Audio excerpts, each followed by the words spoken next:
Okay. We're now live. Good morning and welcome to this meeting of the People Overview Committee. I'm Councillor Peggy Mullock, Chair of the committee. I'm obliged to inform you that this meeting is being live streamed and recorded. Members of the public will be able to hear the audio of the meeting and view the papers shown on the screen. This meeting has been held using remote technology, and should any committee members experience technical difficulties during the meeting, they should immediately ring the support telephone number they have already been supplied with. Everyone is requested to mute their microphones unless asked to speak. Please only use the chat function to indicate the desire to speak. Do not use it for anything else. As Chair, I will interpret the Council's existing standing orders in light of the requirements of remote participation with advice from the monitoring officer prior to making a ruling. At the start of the meeting, I will ask members of the committee to confirm their presence and any disclosable pecuniary interest they have in any of the items on the agenda.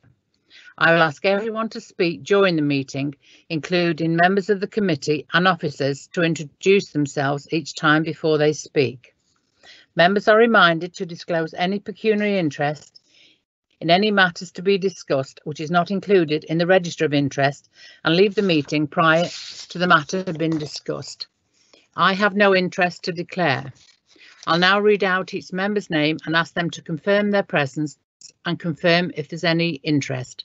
Kevin Turley. Present and no interest, Chair. Thank you. Roy Aldcroft. Present and no interest, Chair. Thank you. Ruth Horton. Present, Chair, no pecuniary interest, but I will declare that I'm a trustee of a learning disability charity which supports adults with learning disabilities in Shropshire. Thank you, Ruth. Christian Lee.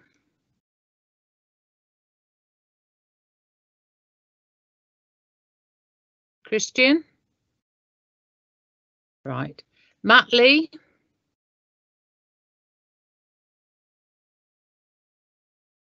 No. Matt Lee isn't here, Chair. Okay. Elliot Lynch. No. Cecilia Motley. Present, Chair, no pecuniary interests. Thank you. Kevin Pardy. Present, Chair, no interests. And Carol Morgan.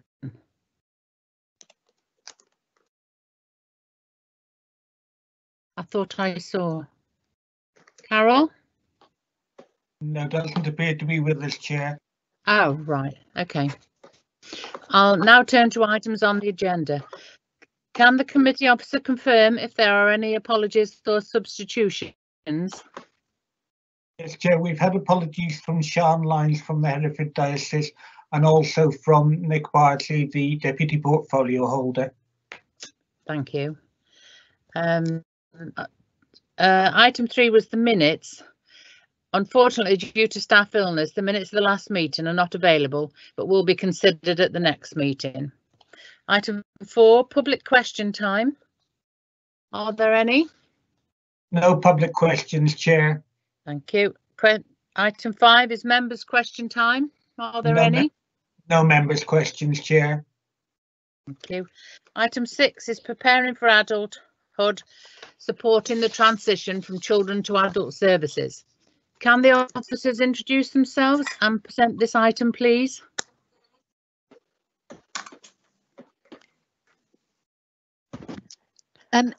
Chair, perhaps if I just start off very briefly. My name's Karen Bradshaw, I'm the Director of Children's Services, and the purpose of this report for members, I'm sure will understand how important it is for children as they move into adulthood to have a seamless transition into adult life, such that their life is fulfilled and fulfilling as well.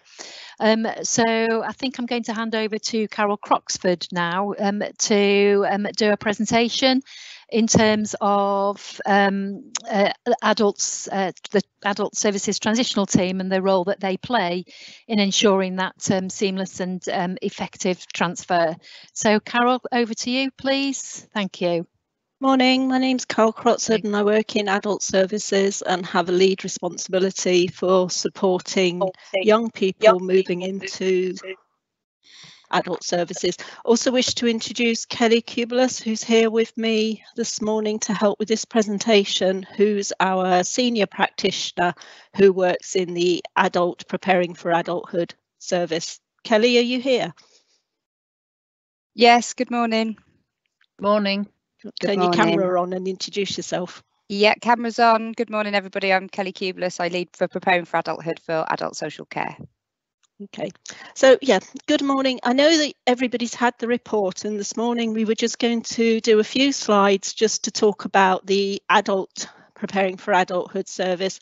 We've started off, we've made the assumption that the report's been read, so we're not kind of going to go through the report, thinking that if there were any questions from that, you'd ask them later. We've started off with this slide, which is the statement that's at the top of the strategy for SEND. So this isn't just about young people transferring into adulthood. This is about all young people who have an EHCP plan or who have needs, health needs, physical impairments, sensory impairments. So this is the statement that we all aspire to, and this is our vision. Second slide.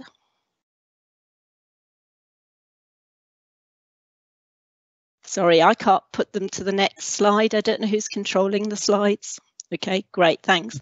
I think this is our kind of message, basically, that SEND is everyone's business. So our view, again, is that whenever we have any joint meeting, partnership boards, training, the number of partners across the system that come and join us in these conversations it's large, because SEND actually involves the general public, parents, carers, the young people themselves, various partners across the health system, education, so within the local authority, our education colleagues, and also children's social care and adult social care. So it really does go across large numbers of our partners and our systems. So I think the key message that we're really trying to promote at the moment is that SEND is everyone's business. And actually preparing for adulthood, we believe, is everybody's business as well, because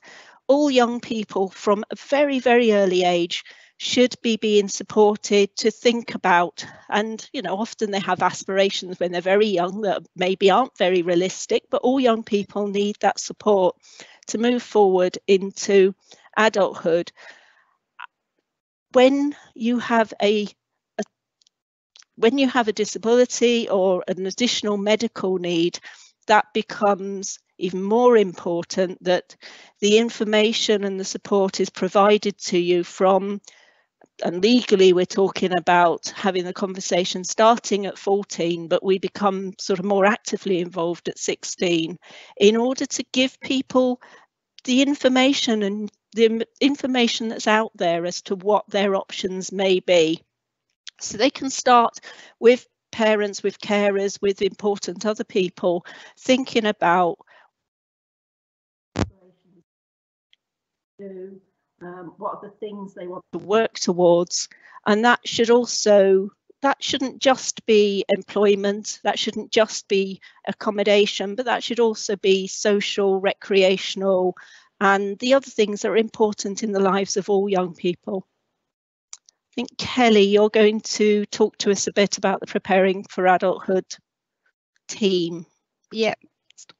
Good morning. Thank you, everybody. So I was going to start really with the lead role in adult social care for Preparing for Adulthood has existed for just over 3 years now. And the purpose of the team really the purpose of this role was to understand how we can do better in adult social care and how we can work more collectively and more collaboratively with our partners. So not long after my role started, we were fortunate enough in Shropshire to join a national pilot project around learning disability and transition. And during that pilot, we worked with 12 young people and their families from Sevendale School, our specialist academy in Shropshire. And from that, what we came to understand really was the complexity of journeys our young people take during their childhood and through their preparation for adulthood, and how it's not possible for us to be involved too early really in understanding those journeys.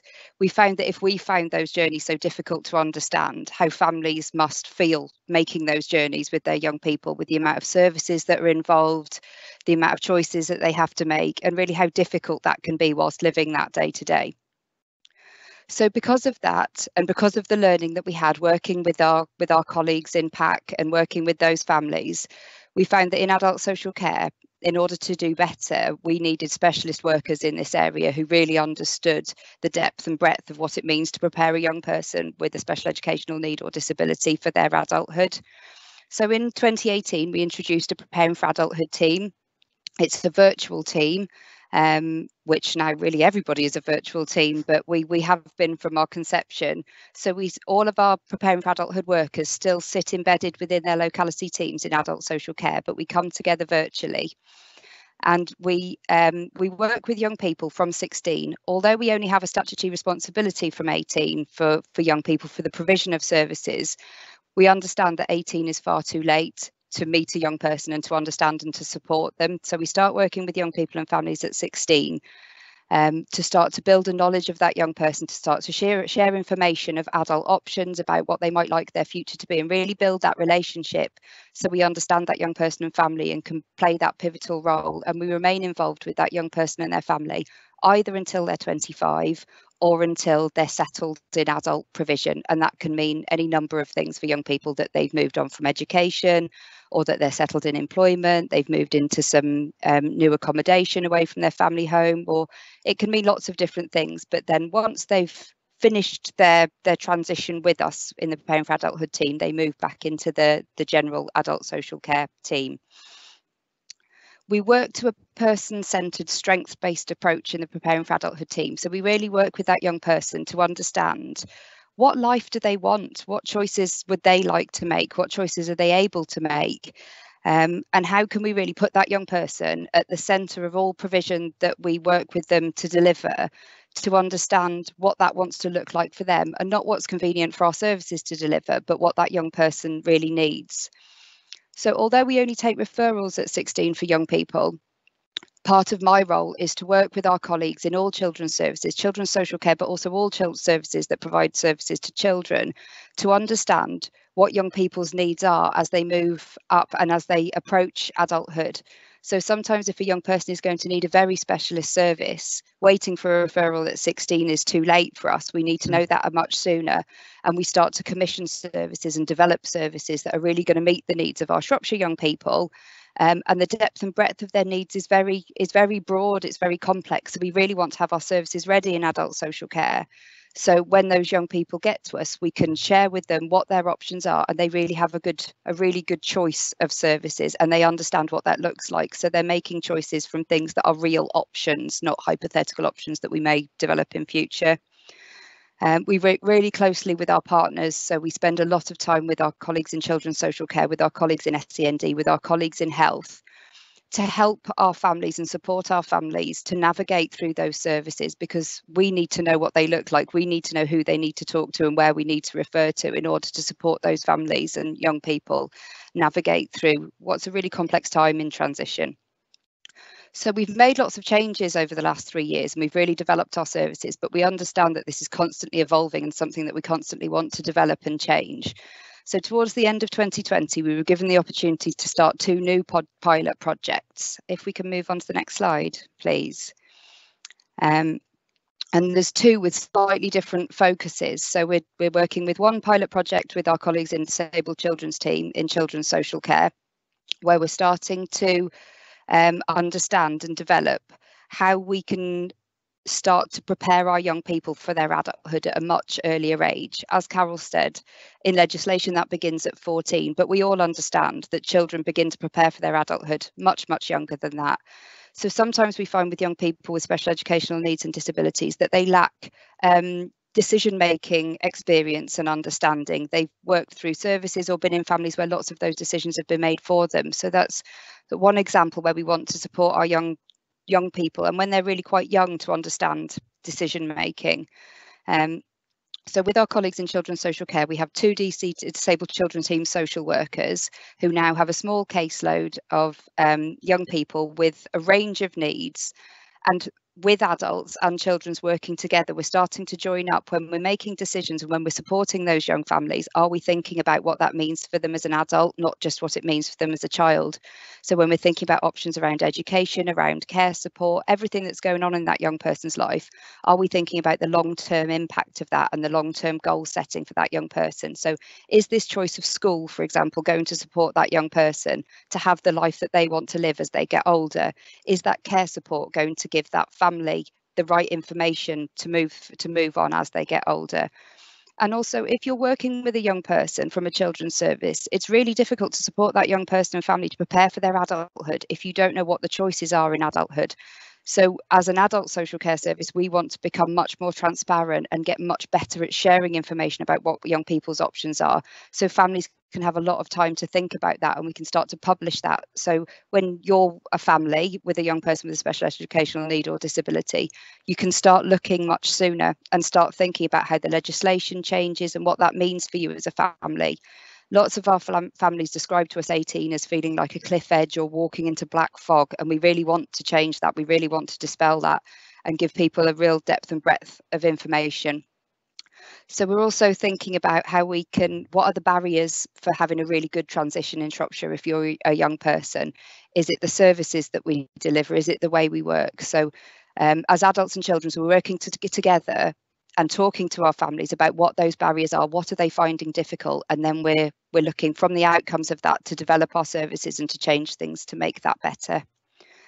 And our second pilot, if we can have the next slide again, please, is similar. We're working with our colleagues in children's, but this is more focused on young people whose special educational needs is around their mental health and more particularly around trauma experienced in childhood. So for these young people, the path is even less well trodden and less well understood about what works and how we can support our young people more effectively. So we have a senior social worker from Adult Social Care who's working alongside a range of children's social workers from our case management team to understand our young people who are 15, 16, 17, who are experiencing issues with their mental health, to understand what a good transition looks like for them and what a good adult service to receive them looks like. We want to understand for these young people, if we get it right when they're younger and we provide the right services and we work with them in the right way that they want us to work with them, can we actually prevent some adult need? Can we prevent young people needing to come across to adult social care because their needs have been met and they become more independent and they're able to navigate that themselves? We really want to know what the right support looks like for this group of young people, and we really want to support children's social workers to understand what adulthood could look like for this group of young people and how we support them to move on. We want to, as an adult social care preparing for adulthood team, because of the early pilots that we did, that was very much focused on young people with learning and physical disabilities. Working with young people with mental health, and our adult mental health social work team is a step behind, and we're continuing to evolve that. So this pilot's really giving us some understanding about, under the adult social care preparing for adulthood umbrella, how we can meet the needs of young people whose needs are related to their mental health. Okay, next slide, please. So finally, really, within the mental health, preparing for adulthood, adult social care umbrella, we really want to have a collective voice for our young people so we can affect commissioning. So we understand the depth and breadth of our young people, what their needs are, and how we can develop our adult social care model to make sure these young people really are getting the best possible service. We want to explore how we can structure that. So do we change the way that we work together with children? Do we change the way we sit? Do we change our management structure? There's an awful lot through the pilots that we're doing, the work that we're doing collaboratively, to understand what a really good preparation for adulthood means for young people and how our services need to change and adapt to make sure that we're meeting all of those needs. And we speak to other areas who have tried different things, and what we don't want to do in Shropshire is jump into something very quickly and find that isn't quite right for Shropshire. Models work differently in different areas. We understand our rurality in Shropshire and the unique dynamics of Shropshire. So through these pilots, we're really trying to understand what the pros and cons are and have a really good evidence base to understand how we do this best for our young people. Thank you, Kelly. I think again it's worth just saying that we're aware that in the sort of adult service, adult social care, we pick up a very small proportion of the overall population of children who are SEND. So we're looking at a very distinct group who, coming up through children's, may possibly, for some of those we know definitely, will require support from adult social care. Okay, thank you. Karen, I don't know whether or not there's something else you want to take forward from that. Thanks, Carol. No, I don't think so. I think it's back to Peggy for opening questions up. Carol and Kelly. Wow, there's an awful lot going on there, isn't there? Hang on. There's a lot going on within the SEND movement at the moment anyway, coming up from the written statement of action that we had after last year's inspection, and then moving into the development of the strategy and also the development of the governance side. So actually right across SEND there is a lot of things being developed and looked at and explored at the moment. Yeah, I've been party to some of those, I must say. It's a big subject, isn't it? And involves a lot of people. Yes, certainly does. Has anybody got any questions here? Daniel, I can't see. Yeah. Okay, Chair Kevin Turley has a question, and so does Cecilia Molly. Okay, Kevin, would you like to go ahead? Yep, it's Councillor Kevin Turley here, Sheffield North. Just looking at your last slide and university collaboration, having going through that with my son at the moment, with everything involved with paperwork, UCAS, UConn and everything else, is there a framework and a structure in place in that sort of avenue for greater support? Because I'm finding it a minefield myself. I don't know how these children are sort of coping with that, please. Carol, is Julia with us? Our university collaboration, that is something very specific to do with adult social care. Our partners in Parent and Carer Council are working with Shrewsbury University at the moment to explore the use of university halls for people with learning disabilities, and specifically the nursing and social work qualifications, whether there can be some joint living within university halls and some joint experience shared between young people with learning disabilities and people studying at the university. So in relation specifically to university applications for academic study, that would be a question for SEND, and I'm sorry I can't answer that one. That's okay. Yeah. So my other question then, following on from that, it'd be probably a similar thing. So financing grant applications for student grants and that sort of thing, would that be the same sort of basis? Yeah, again, we would be talking to our colleagues in our SEND education service about things like that. That's okay, thank you. I mean, if a young person required social work support in order to progress and move that forward, because obviously some people move into university and we do need to provide adult social care support to enable them to be able to function and take part in their university programmes, and we are involved then, and they have a Care Act assessment and a care support plan set up to enable that to happen. Would that include sort of support with computers, that sort of thing? We're hearing a lot about computers. The educational element of any programme, we would be working alongside our colleagues in the education team in order to look at financing the support that they would need to complete the educational element of any college course. That's great, thank you. Cecilia. Thank you, Chair. This raises an awful lot of interesting points, doesn't it? Years ago, when I was involved to a certain extent with children's services, Sorry, you've muted. Sorry, I pressed the wrong button. No, I was just thinking that in the past, when I was involved with this area as portfolio holder, the transition between children's and adults really was a bit of a cliff edge. It was a very difficult transition to make, just because the level of support was so different between children and adults. but I think there are all sorts of interesting questions that arise about this. The first thing that I'd be interested to know is roughly how many leavers, as it were, how many transitioners, if that's the right word, is the service dealing with year on year? I only just want to try and get a ballpark idea of the extent of the pressure that the service is under, really. It's quite hard to give you a specific figure because every year it actually alters. The school leaving group, we've had years when there's only literally been a handful. This year, Kelly, we've had quite a large group, haven't we, coming through? Yep, leavers from Sevendale's year 14 this year, I think there's nearly 30. Previous years we've sometimes had 12. So in the community teams for Preparing for Adulthood, our workers who work with people with learning disabilities and autism and physical disabilities, there's 8 practitioners with caseloads of, sometimes up to 30 young people and families.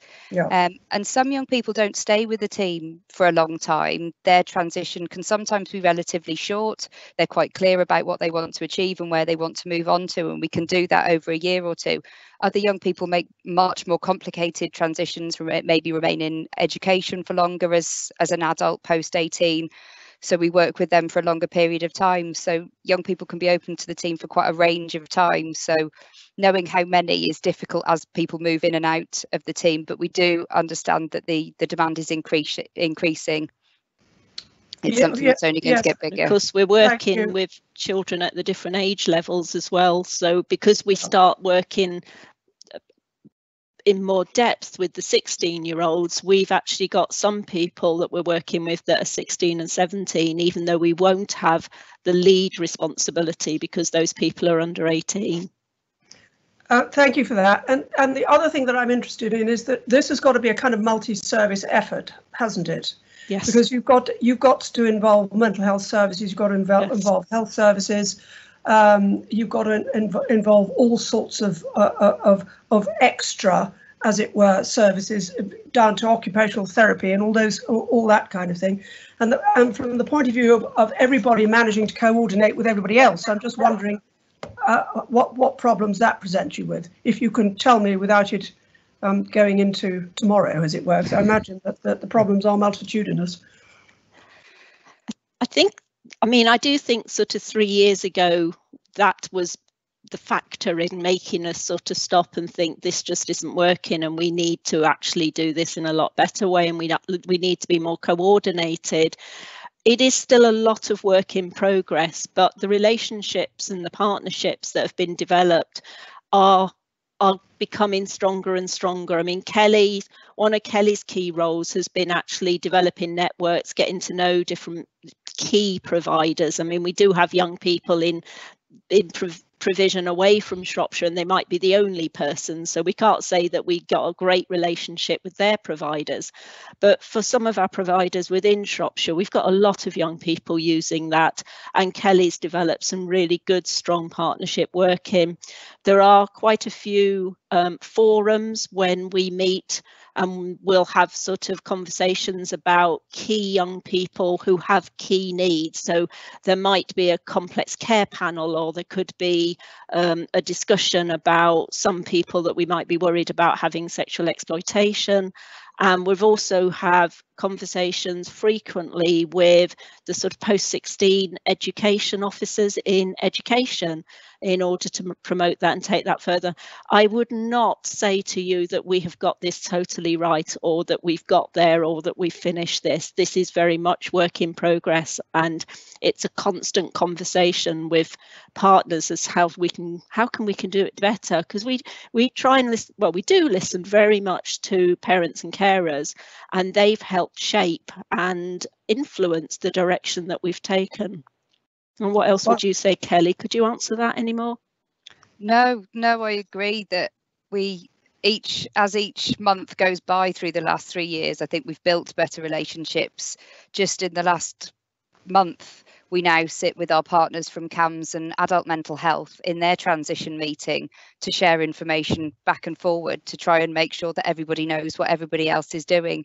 because that's a great frustration for young people and their families when they either can't get through the door to different services, or one service doesn't know what the other service is doing. So the more that we can do that, the more we understand what the map in Shropshire looks like and who to talk to make things happen, the more we can smooth the path for our young people and families to make these journeys and have the best possible experience. But it is a work in progress. And we're not just thinking about our services or our employer or where we sit. There's actually different legislation as well. So, for instance, as a parent with a young person with a need, as parents, you have a lot within the legislation for children and families. You have a lot of control, a lot of power, a lot of influence.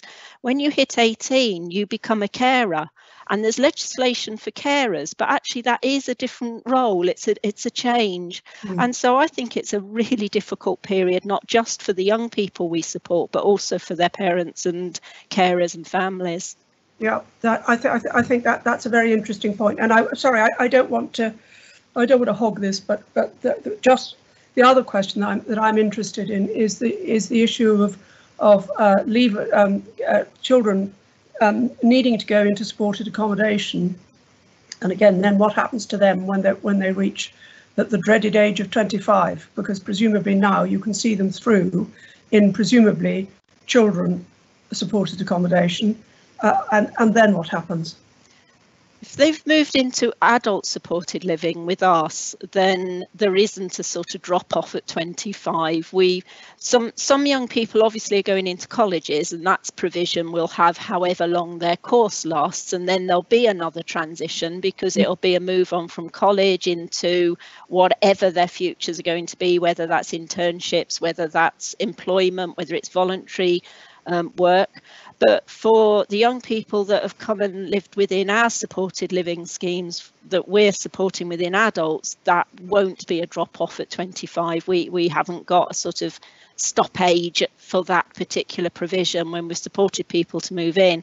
Interestingly, though, we are having conversations about, for many young folk at 18, 19, they move into, I don't know, houses with their mates or halls of residence or student accommodation, and actually that isn't a forever piece of accommodation, that they would naturally then move on into looking at, do they want their own house or their own tenancy or their own flat? So I think that's a constant evolving conversation and support with each individual young person, and it is very individual, but some young people will move on, and that will be right and that would be appropriate. Kelly, can you add to that? No, again, we're trying to develop options rather than there is no one size fits all. So increasing our options. In the last slide, you can see housing options. We're always developing. I talked a little bit about the option with the university. Through understanding over the last few years, we had young people who were supported in children's services, some of our most complex needs young people, that we started to think, actually, I don't think we do have the right option in Shropshire. And some of those young people, when they were reaching 18, were having to leave the county to find the right options. So over the last few years, we've put a lot of time and effort into developing our own supported living structure in Shropshire, and that's something that's being progressed at the moment for young people to give them the best possible options. So we've had a group of young people in mind and are working towards building and delivering a service that is exactly what that group of most complex people need. So by understanding and working really closely, that relationship between us and services that deliver services to children couldn't be more important, because we really need to know who our young people are that are approaching adulthood, so we can get those services in place and ready and develop our map and understand what those young people would like and what they'd like to choose. Our gold standard really is a young person shouldn't have to leave Shropshire to get the service that they need. Obviously, some young people choose to leave Shropshire, and that's totally up to them if they want to, but they should be able to have their needs met within the county. Yeah, that's good to hear. Thank you very much. Thank you, Chair, for that. I'm sorry to have taken up so much of everybody's time. But that was good questions. Thank you. Karen Bradshaw, did you want to comment? Somebody's got their hand up, but I can't see who it is. Thanks, Chair. Sorry, I couldn't get myself off mute quickly enough. Just to comment really, to add to the response in terms of Cecilia's question and the blockages and barriers in terms of transition into adulthood. The committee will remember, of course, that we did bring some detailed work in terms of the inspection and the written statement of action to the last meeting. And of course, we'll recognise that preparation for adulthood is a key work stream of that SEND partnership going forward. So that creates that opportunity for real coordinated and partnership working to move this issue forward. Thank you. Thank you. Chair, you have Christian Lee has his hand raised, and Ruth Houghton has asked to ask a question. Yeah, I saw Ruth on the chat first. So Ruth, would you like to ask your question, please? Yes, thank you, Chair, and thank you for a very interesting presentation. I was really interested, and as Carol will know, I'm really interested in this area, particularly around the housing development. But actually, my question is today is, how are you working with potential employers to enable supported employment or employment opportunities for these young people? Well, as you know, we have Enable, which is one of the sort of leading organisations in the country. Actually, it's got an amazing reputation. So we work alongside Enable, but we also work alongside the colleges as well. So the students coming through, some of their needs are identified, and again that we can look forward, because some people will need supported internships, some people will need specialist support within employment, and some other people will actually be able to go into the open market as it stands. So again, it is very person-centred, it's very individually looked at. But our key support system comes probably through Enable. Okay, thank you, that's helpful. I think to add to that, Carol, what was really interesting, and it's been halted slightly because of the lockdown over the last 12 months, is we had started to work with some partners across the council to identify work experience opportunities for young people with special educational needs and disabilities.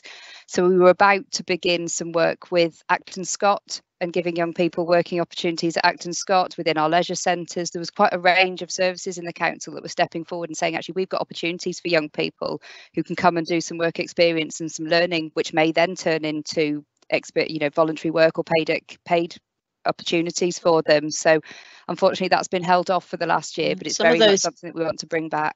Some of those placements were actually starting out from Sevendale as well, weren't they? We were actually doing some work with Sevendale, so some of their young people could, even if it was something like having an opportunity to spend some time in one of our day opportunities, that was being programmed into their school timetable so that they could actually come out and spend some time in a day opportunity to understand what the options are and to see what that was like. So that would be the sort of 16, 17-year-old students that were in Sevendale. Thank you, that's really interesting and very positive moving forward, thanks. Sorry, Daniel, who did you say was next? Is it Christian? Yes. Christian Lee has his hand raised, Chair. Oh. Yes, thank you very much, and thank you for a very informative presentation. I'll just be interested to know, do you share best practice with neighbouring authorities as to how they go about preparing young people for adulthood? We have connection with, well, in various ways. We have a principal social worker who is part of the West Midlands principal social work network, so the communication and conversations happen across that. We also actually have been really fortunate to have some new members of staff, new social workers who have come from other authorities and have actually have been working in various SEND or children with disabilities or adult with social care avenues. So we have actually had lots of conversations with them about their learning and their experiences and things that they've seen in other places. And then we do then try also, we have the communication with colleagues through the colleges again, because obviously students come into colleges from other authorities, but we probably haven't done it as widely as we possibly could. We certainly, for instance, this week we've got a seminar planned with the Children with Disabilities Service That's right, Karen, I can't remember, CDT, who have come in to help organise 2 workshops. We had one last week, we've got one this Friday, and they were giving us quite a lot of information about other local authorities in the country. I mean, some were Camden and Essex, there was quite a wide range, and some of the ways that they've been working and some of the ideas that they've had.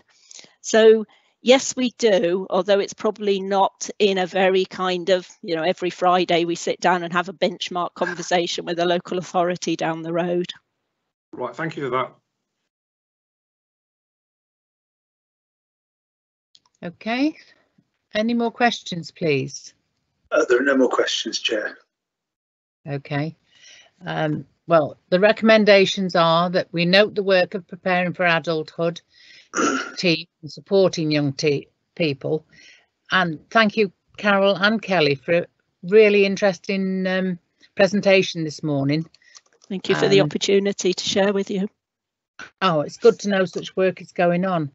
The recommendations for action, I'd quite like that these 2 pilot projects you've got going, that you come back and report on them for us, how they're progressing, if that'd be okay. Yeah, more than happy to. We finish it at the end of March, so we'll have some evaluation documents in April. So towards summertime would be a good time? Yep, certainly. Yeah, happy to, thank you. Is that all right with everybody? Yes, that's fine. Yeah. Yes, okay. Yeah. Well, again, thank you both so much. It was a real learning curve for us all this morning to hear the work that you're doing. So thank you very much for attending. Thank you. We'll leave you now then. Thank you. Bye-bye. Thank you. Bye. Thank you. Okay, item 7 is supporting young people into housing. Again, can the officers introduce themselves, please? Yep, good morning. So my name's Laura Fisher. I'm the Service Manager for Housing and Occupational Therapy at Shropshire Council. Hello, Peggy. So just a very brief report today, just to outline some of the current work undertaken by housing services in regard to supporting young people into housing. In part, the reason that I've come back is because in a previous scrutiny meeting, when I reported on the work, it was recognised that housing needed a dedicated support for the young people that we work with. So this report is for information to update you on that post and the work that post is doing. So Shropshire Council Housing Services employer children and young persons coordinator within housing, so that's a full-time post. She primarily works with young people aged 16 to 25. We do have the ability to flex on that, but that tends to be the age group that she tends to focus on. So work with the leave and care team cohort will begin at about 17.5, and obviously you've heard about the preparing for adulthood. It's very similar. With that, we'll be looking at the young people that are getting ready for independent living, talking through their options with them, understanding what kind of choices they want to make. A number of people are actually very ready to live independently, but they just need guidance as to how to access the housing market. So the key tasks that the officer will do is support the young person to join Shropshire Home Point. So make sure that they're banded correctly, make sure they understand how they can bid on accommodation, make sure that they're bidding on the correct accommodation, you know, not your 5-bed mansions for a 1 person, it's that kind of thing. And we'll also make sure that we request goal banding for those young people that are moving out of a scheme, so are ready for that independent living. She will also work with them to find semi-supported or supported living. So we've got a couple of young person projects within Shropshire, New Century Court up in Oswald Street and the foyer down in Ludlow, both of which are supported accommodation. So young people can go in from the age of 16. There is support workers on site. It's staffed 24/7. So it's that regular support for that young person, you know, if and when they need it. She'll also support the young people to access discretionary housing payments or the local support and prevention scheme. So that's in regard to deposits, rent in advance if they need to furnish a property, the general kind of costs and funding that are needed when you're setting up your own accommodation.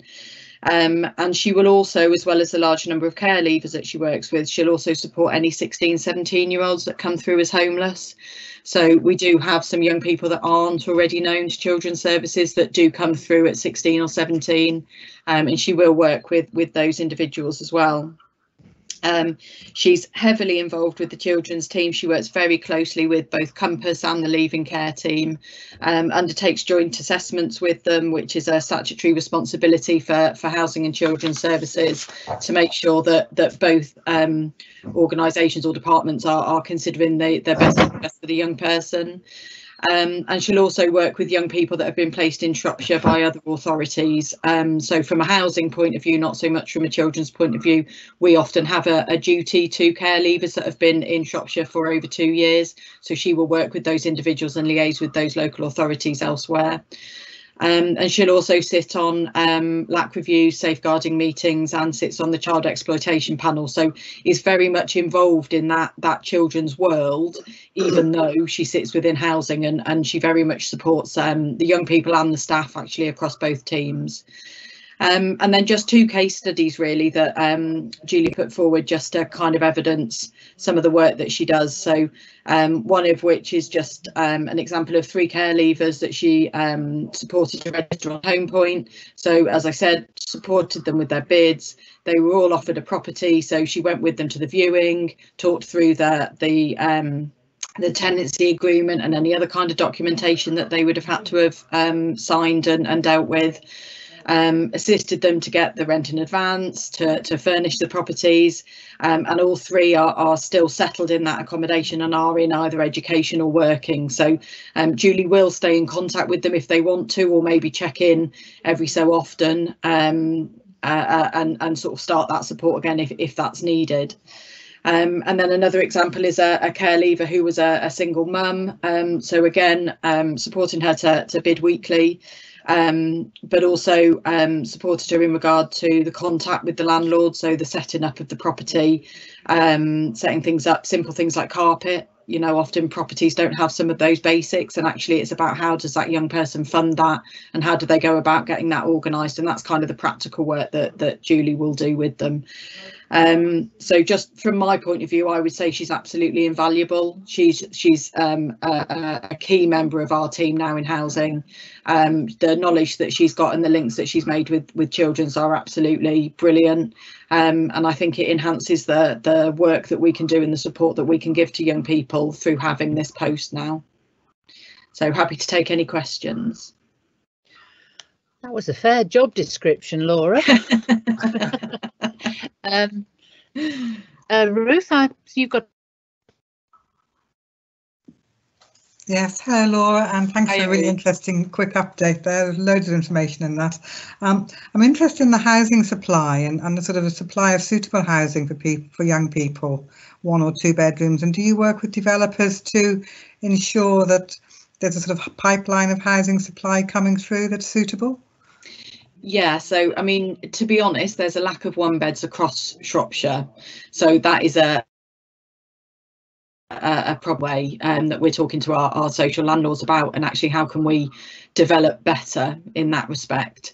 The social landlords are really supportive. Actually, we have an ability to place our young people into gold banding when they're ready for move on, and the landlords recognise that shows that they're ready for that independent living.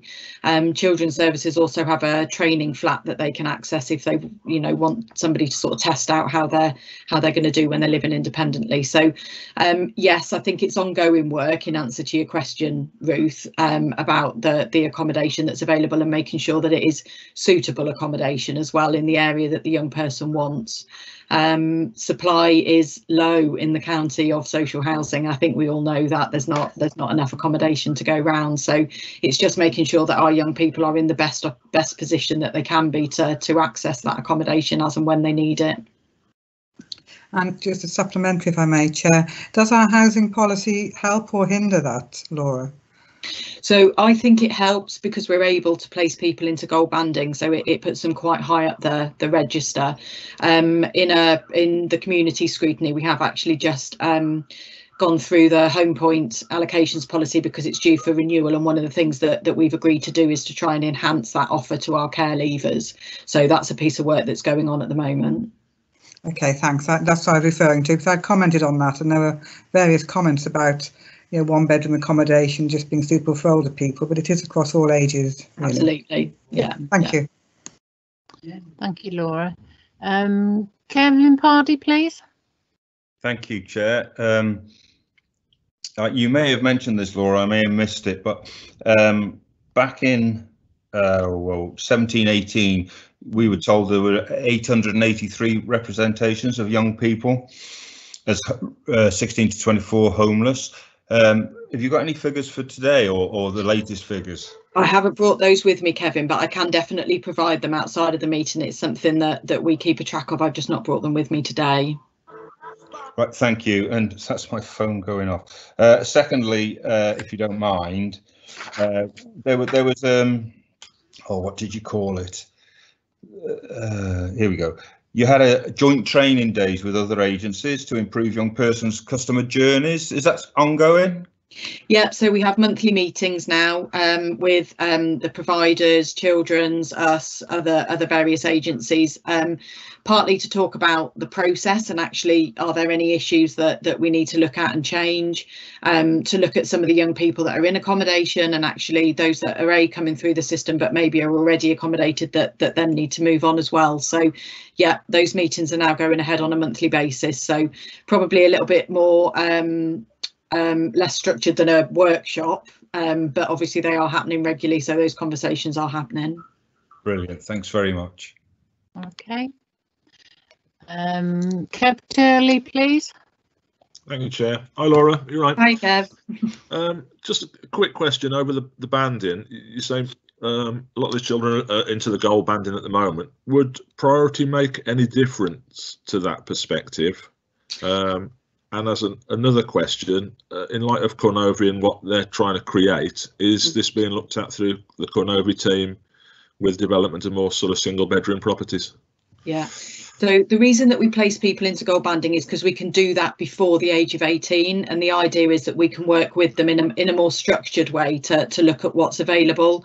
The priority banding would be if we had to take a homeless application, which we try to avoid just simply because it's just a process really that if we can actually support the young person in a more planned way to move, it's a better smoother way for them. Absolutely, if we needed to, we would take that homeless application and we would progress that young person into priority. But because the gold banding is usually given before the young person is ready to move, there is that period of time for them to work and bid. Does that sort of make sense? Yeah. I'm just sort of wanting to make sure we've getting the right sort of outcomes for the children if possible. Yeah. And in regard to Cornovia and with Start, I mean, yes, absolutely, we're having those conversations about it is the lack of one beds really, which goes wider than just our young people. You know, that's the significant number of people that we've got in temporary accommodation, full stop. So there is a need to have a look at actually how we can develop and build those one beds and better meet the need of you know, our single applicants. Is this, I presume this is being discussed with the plans review and things like that as well then? Yeah. Thank you very much. All right, Kevin. Cecilia, please. I have to say, Chair, thank you for that. I think Kevin Turley has slightly shot my fox here, actually, because I was also going to ask about whether you'd actually established connections with Cornovi. And I mean, we do have quite a lot of housing associations working and building around the county. And whilst Star is an obvious one for you, because it's the Shropshire provider, I'm just wondering what relationships you've got with the others. I'm thinking of Connexus and the other big ones that operate, you know, in the north and east of the county as well. Yeah, so really positive. So there's a social housing forum that meets every quarter where the chief execs of all the social providers attend, and we attend as the local authority, and that's exactly where we're having those conversations. I mean, you're right, Star isn't obvious, but they only cover 2 areas, so it is absolutely key that we have those conversations and we have those relationships with the other providers. I mean, I think they're positive. They will definitely have those conversations with us if they've got concerns about, you know, a young person. If they're not coping in their accommodation, then they will come through to us or come through to children's or adults, wherever they sit. So it's a 2-way conversation. I think it's not just about actually how can we move our young people on, it's also about the support when those young people are in that accommodation as well.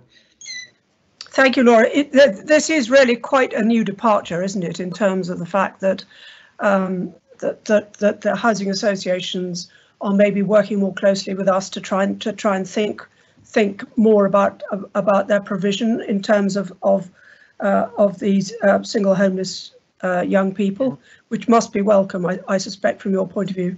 Absolutely. I mean, I think the housing need in the county, you know, everybody is kind of aware of that, and the providers are as much as we are, and they know that they need to work with us to meet that need. You know, the council have a statutory responsibility to accommodate people, and the providers are those key people that are going to provide that accommodation. So yeah, sure. Absolutely that. But you're right, the relationship is it's definitely improved over the past couple of years and is continuing to do so. I'm very pleased to hear it. Thanks a lot for that, Laura. No problem. Thank you, Chair. Any more questions? Laura, back in a long time ago, 2018, we made some recommendations at a scrutiny meeting. I don't know if you have them. The one that I was aware of. Sorry, say that again. Yeah. Did you want me to just whiz through them? Yes, please. Yes. So what was the employment of a children and young person coordinator? That one we have, don't we now, very efficiently. And then we had employment of a private rented sector officer. Yep, so she's in post as well. She came in at roughly the same time as Julie. Brilliant. Implementation of independent living skills for all those leaving care. Yeah, so the leaving care team now have access to a training flat up at New Century Court, which is the provision up in Oswestry. So they completely have responsibility for that and they run that. But there is that training flat facility for them to utilise. OK. Better planned move on for all those leaving care. Yeah, so that's where Julie comes in. I think it's those regular conversations. Secure supported housing projects within the county. So we definitely need to work on that better. I think that we've got the two projects. We could always do with more, but it's getting providers that want to provide that kind of accommodation. I think rather than projects, what we're focusing on is making sure that actually the young people we work with, we understand what their kind of wants and needs are, and actually, you know, are we able to provide that and support that and do that in the best way that we can. Excellent. I've got improve and increase the use of DHP, EHM and HB funding. Not quite sure what they all mean, sorry. So does this discretionary housing payment in terms of housing management and housing benefit? And yes, again, this was why Julie's role was so key, because although we did that anyway, it was having that dedicated person that was able to liaise with those teams and deal with that funding and support that young person to access it. And it was identify corporate funding to provide better housing options for those leaving care. Yeah, so we work really closely with the leaving care team now. I'm not saying that it's always perfect, you know, it's a number of young people that come through, but the teams definitely communicate, and we have a lot more notice of any young people that are coming through leaving care that we would need to accommodate, and we're able to work with the team to explore the options that are available, really, to see what's best for that young person. Oh, that's much better then. And the last one was monitor or looked after children's moves on options at aged 18 and develop success impact measurement. Yeah, so again, that's what Julie does. I think she even when a young person has moved doesn't mean that her support will stop, and she will then liaise with, you know, if there's still social work involvement or there's a support worker or whatever, she will liaise with those individuals as well as the young person. Thank you, Laura. Sonia, did you want to speak, please?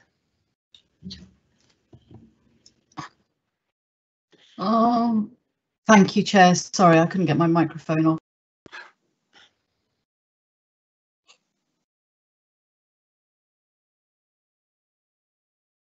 Sonia, you're on mute still.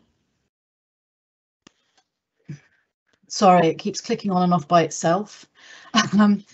Apologies. So, Chair, I just wanted to reflect back a little bit. I think having been somebody that's worked in various local authorities, the working relationship between both adult services and our housing colleagues here is, in my perspective, a real strength.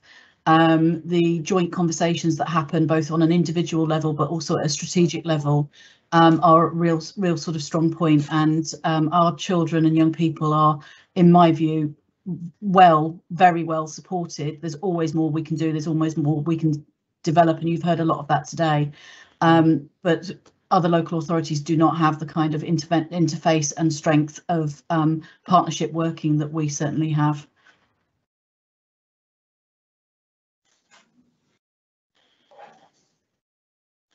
Okay, thank you, Sonia. Any more questions, please?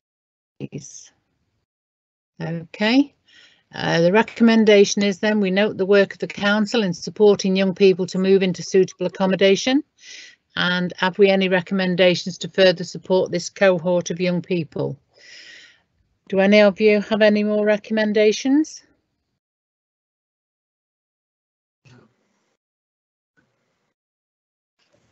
Chair, it's not a recommendation, but it's a request that perhaps we could have an update on the sort of progress with one bed accommodation in 12 months' time, please.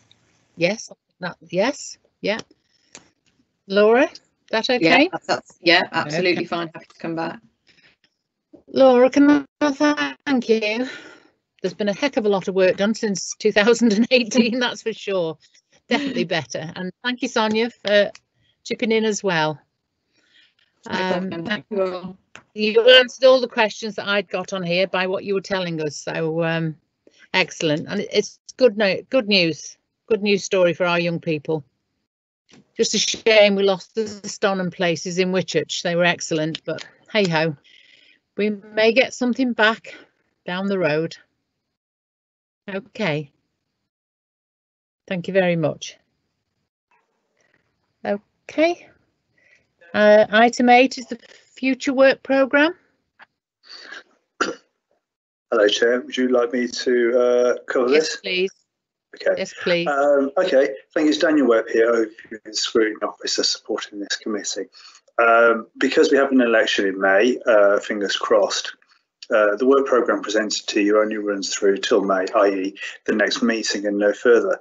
I don't propose to create any more detailed work programmes until the elections are over and it's clear sort of, how the committees sit and what have you. Obviously, in elections are time for reorganisation. There are 2 items on the agenda, and I would actually welcome a little bit of a steer on one of them. You've asked to look at short breaks for respite care, and I've had initial chats with a couple of the officers about this. Obviously, it sits across 2 separate services in terms of there's respite care for parents with children with a disability and those with caring responsibilities for looked after children, for example. Did you want to look at all of the whole gamut of our short breaks capacity for respite care, or did you want to focus on one particular area? Anybody got any suggestions?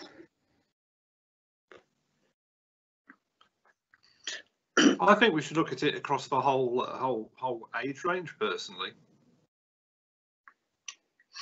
So look at sort of respite care for carers of looked after children, for carers of children with a disability, the whole gamut. Yes. Okay. If I may, Chair, I think would support that too, actually. If I may, Chair, it needs to include carers of people of adults as well, who also need a respite sometimes. Yes. Yes, I fully support that with what Ruth said in her former role with Shropshire Council and her involvement with Bridge North side of things. There are a number of adults who are in care, whose parents look after them, and whose parents do need a break now and again.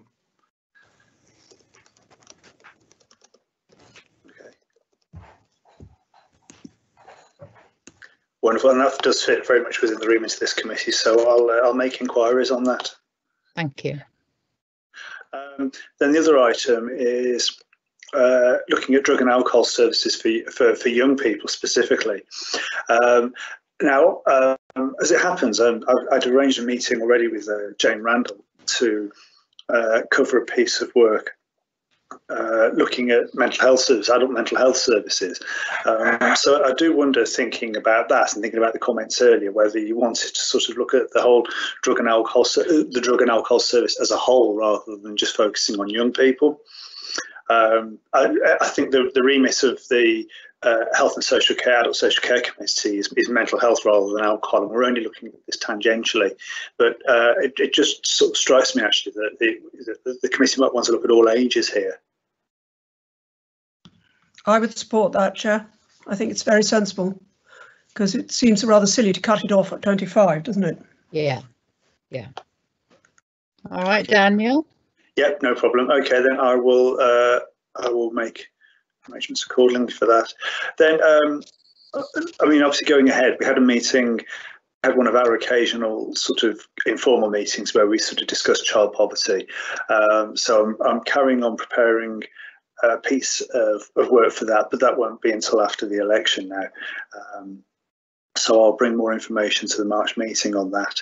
And then there were 2 items that have been raised in this meeting, which we might want to look at again after the election. One on an update on preparing for adulthood funded projects.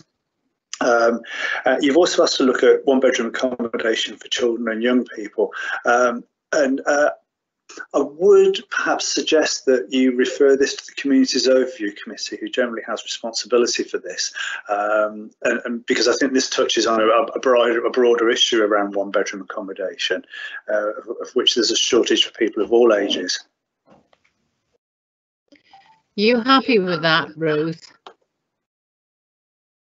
I do think it's a wider issue, a much broader issue, but my request was specifically around in relation to young people accessing 1-bed accommodation. So I think it's probably a two-pronged attack, actually. Sorry, my phone's ringing now.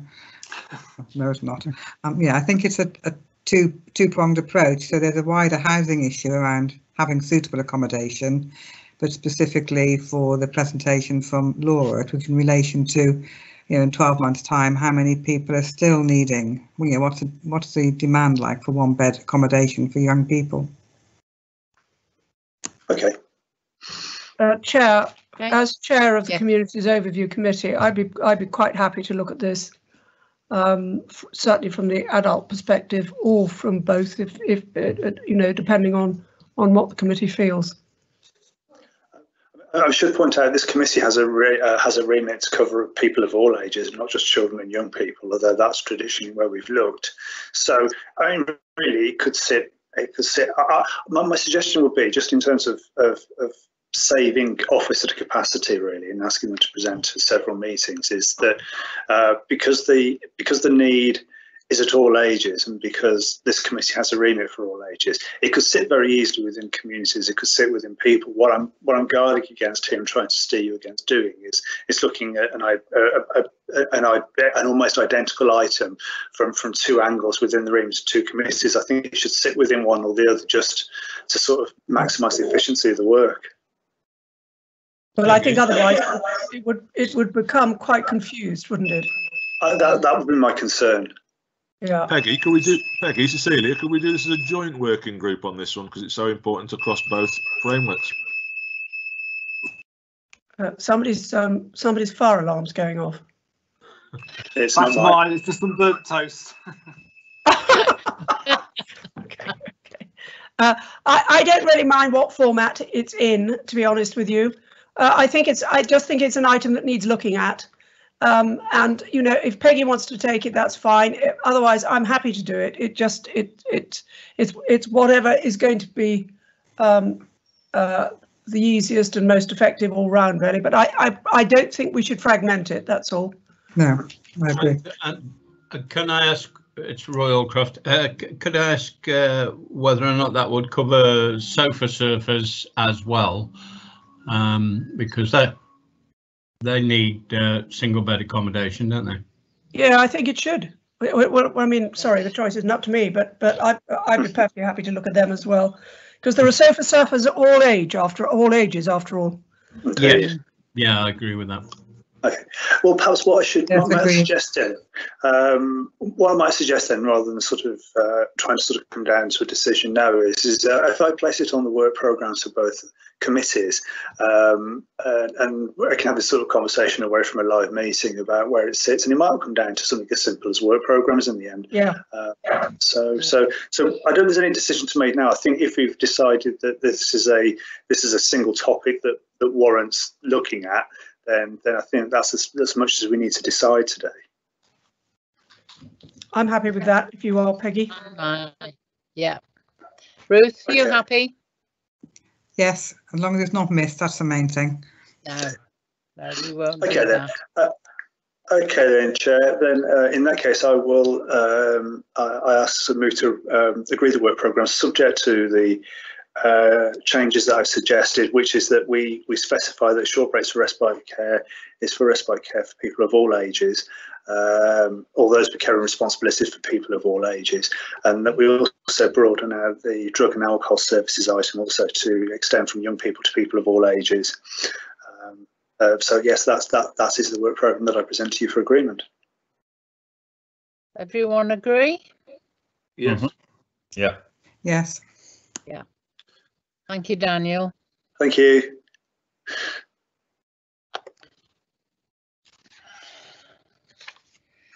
I should leave it to you to, if we don't, Chair, I think it's date and time of next meeting. And, oh no, I think we're moving on to an exempt item, Chair. No, at the moment with the minutes are not available, so we don't need to go into private session. Okay.